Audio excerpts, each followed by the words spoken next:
So today I want to talk about ExxonMobil's success in their international operations.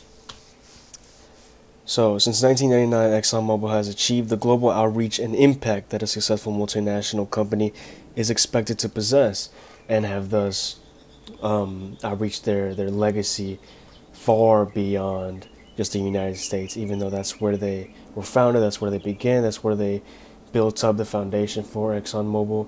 They have very successfully reached out to the rest of the world. As you can see on this map, there's a lot of those dots. These are the three operations that they mainly tend to focus on.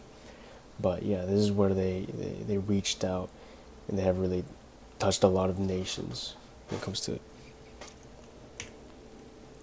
So a little introduction for what ExxonMobil actually is.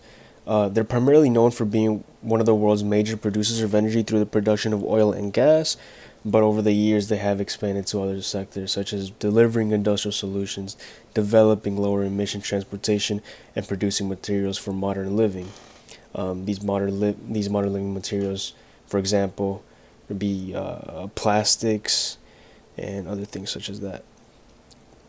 And ExxonMobil wasn't always ExxonMobil. They're relatively new, only around 25 years old. They merged in 1999, but they started off as two separate entities known as Standard Oil of New Jersey and the Standard Oil of New York. These two entities used to be under one corporation until a 1980 or 1870 ruling by Chief Justice Edward White of the Supreme Court claimed that the Standard Oil was participating in illegal actions that violated the Sherman Antitrust Act of 1890 in an attempt to monopolize and control the oil and gas industry. The ruling ordered that Standard Oil would be separated into 34 separate and unrelating entities and companies. And so that's what they did. And these companies were based off geographical location. Like, for example, there would be a Standard Oil of Wisconsin or Standard Oil of Utah. But in our case, the two that came out to be both Exxon and Mobil was Standard Oil of New Jersey and Standard Oil of New York. And they were later renamed as Exxon and Mobil, respectively. Both companies made leaps in technological advancements up until their merging on November 30th, 1999, where they propelled forward with an even larger presence in the industry than ever before. They developed as a corporation through their implementation of innovative ideas and streamlined business model. These innovative ideas and solutions came in the form of advanced biofuels, carbon capture and storage, natural gas technologies, and new energy efficiency processes. And these became huge financial investments for ExxonMobil, over 16.5 billion in investments, and a huge developmental factor in terms of modern age. That's the reason. That's one of the main reasons as to why they've been able to keep up is because they keep on evolving. They haven't just been focusing on their one source, their primary source, which is gas and oil. They have been expanding to other things such as petrol fuels and all that. They also have a streamlined business model, which divides their core business into three sectors: upstream, product solution, and low carbon solution. The upstream company focuses on reinforcing the need to safely and responsibly meet the needs of global demand for energy. This means enforcing more strict regulations in terms of safety for the workers. The product solutions provides the building blocks such as synthetic rubbers and plastics for a wide range of items needed for modern living. And the low carbon solutions develop methods of meeting the world's growing demand for energy while also reducing overall environmental impact. And so these three business models are what kept ExxonMobil in the modern development loop. And yeah. So ExxonMobil was not without controversy. One of the more outlying or kind of sore thumb sort of fact is that they do work with oil and gas, and that being a non-renewable source, it has been one of the leading causes for our climate change in the world. But they have had other controversies in the past with what they have done. One big example, the most famous example for ExxonMobil would be on March 24, 1989, the super tanker Exxon Valdez ran aground alongside Prince William Sound in Alaska.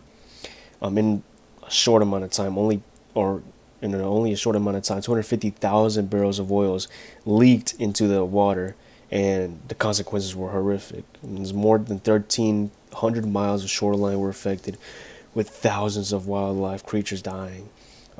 These were like 250,000 seabirds, 2,800 sea otters, 300 harbor seals, 250 bald eagles, 22 killer whales, and billions of fish eggs. And even after 25 years after the incident, the area is still severely affected, and there are a few species in the area that are still in the not recovering status. And so after this, a cleanup effort was immediately put into effect by both Exxon and the U.S. Coast Guard. And this involved over 11,000 Alaskan residents and thousands of Exxon and contract personnel. The cleanup was declared finished by 1992, and this cost Exxon over $4 billion in a mix of settlement cases, fines, compensations, and cleanup efforts.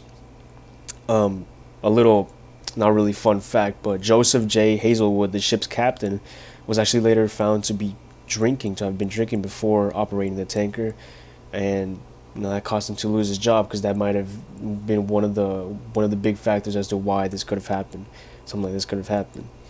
And so since then, ExxonMobil has publicly taken responsibility for it and implemented more regulations to keep something from happening again.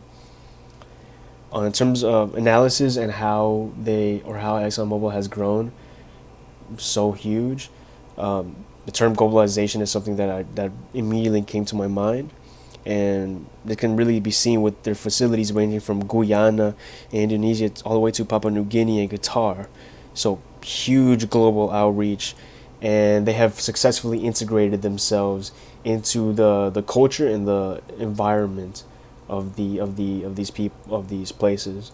An example that I could give would be Guyana, where even before operations began in 2015, they began investing heavily into the area, such as investing money into environmental protection, STEM education, and women, youth, and community empowerment. And a strategy that ExxonMobil has mainly implemented into going into these places would be that they focus more on a regiocentric approach to it, and this is because they depend heavily on the exploration for gas and oil, and so any spot that they could find that has the resources that they're looking for, they're going to be taking it, no matter the surrounding area, no matter what the culture is there. They're going to find a way to get and make a profit out of it. And so, in conclusion, ExxonMobil is big. It's huge. It's a huge global operation. They came out with a 2050 global outlook summary, stating that even though the world is gonna be more focused on producing clean energy that doesn't harm the environment as much, gas will still be a very big part of the energy. Gas and oil will be a very big part of the energy output that the world needs in the global demand. And so ExxonMobil will not really be going anywhere anytime soon. And even if gas and oil dwindle away and get replaced with more renewable sources of energy such as solar and wind, ExxonMobil is ready for that. They already invested a lot of money into energy productions with those sectors. And so yeah, that's my conclusion. Thank you for listening. I had a whole bunch of presentation. I completely forgot to do it. Thank you.